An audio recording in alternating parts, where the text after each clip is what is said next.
Alrighty, let's talk a little bit about selling land on notes. So really what you're doing or what I'm doing here is simply acting as the bank and financing a portion of the purchase price to my buyer.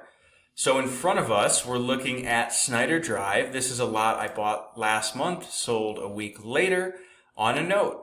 And I bought the land for $14,000. Closing costs were $907, so my total basis was just shy of 15 grand. I sold it for $29,900, down payment being $15,000. Now, the significance of that, there was a little bit in closing costs on the back end, so the total amount of cash I immediately got out was $14,844.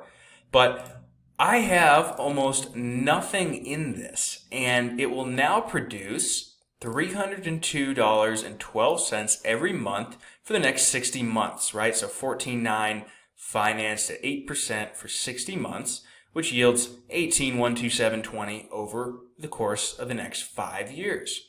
So this is an awesome arrangement. It's a way to set up passive income by being the bank and financing a portion of the land that I sell. And you can do this with anything. I'm buying a house right now, the Shasta Drive example where the seller's financing it for me.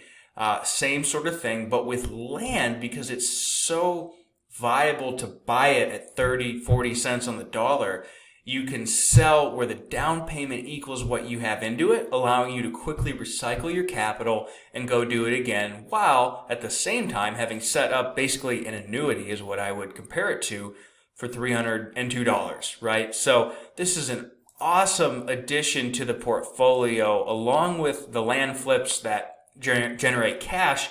It's nice to have a portfolio notes that pay you every month to cover overhead and just have steady income along with the rents and all the other projects I'm doing.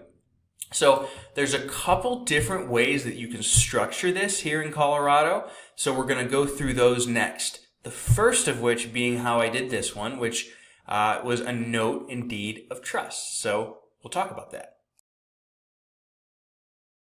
All right, so here's an example of a deed of trust against a set of lots that I sold to a buyer.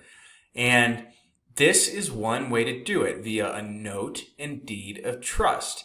What this does is it transfers the title into the buyer's name immediately and then puts a lien or a deed of trust against the property that, as you see here, this deed of trust is given to secure lender the repayment of the indebtedness evidenced by the borrower's note, right? So I have a lien against the properties that are now in his name for the amount that he owes. So the significance of this versus the other way I'll show you, which is contract for deed, is that if he does not pay me, then I actually have to foreclose on the lots, which is costly and takes time. So if you're going to sell this way, you want to be especially careful that you're selling to someone who's reliable and who will actually pay you. You want to do that either way, but with the contract for deed that we're going to hit on next, it's much easier to take back the land if they do not pay. So this is exactly the same as when a bank sells you a house here in Colorado. It's different in different states, but we'll focus on this for now. When I buy a house, the bank transfers it into my name, right? Or I shouldn't say the bank, right? The seller. But then the bank gets a note and deed of trust against the property that I pay every month, just like this individual pays me every month for this land. And once it's paid off, then I extinguish the lien and it's his. So this is one way to do it. And when you go through a title company, it's always going to be done this way. The other way to sell land on a note is via contract for deed. And this is sometimes referred to just as a land contract.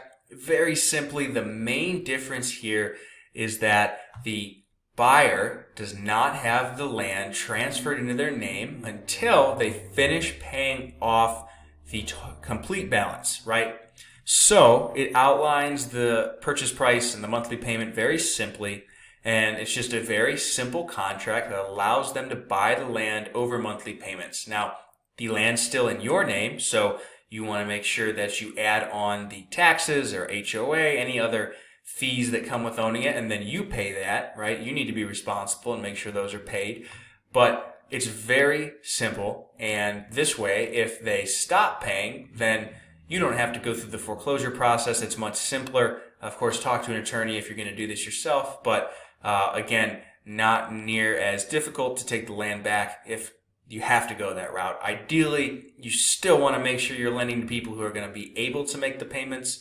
You don't want to just sell and take the down payment knowing you're taking the land back. That's not an ethical way to do things. So this is more useful when you're dealing with people who, for example, don't want to use a title company. You'd be amazed how often on both the buying and selling side, I've done transactions where I bought land and sold land, and they do not want to use a title company. So both of these, whether it's just contract for deed or going the note and deeded trust route, are just tools that you can use depending on the situation to sell land and finance it.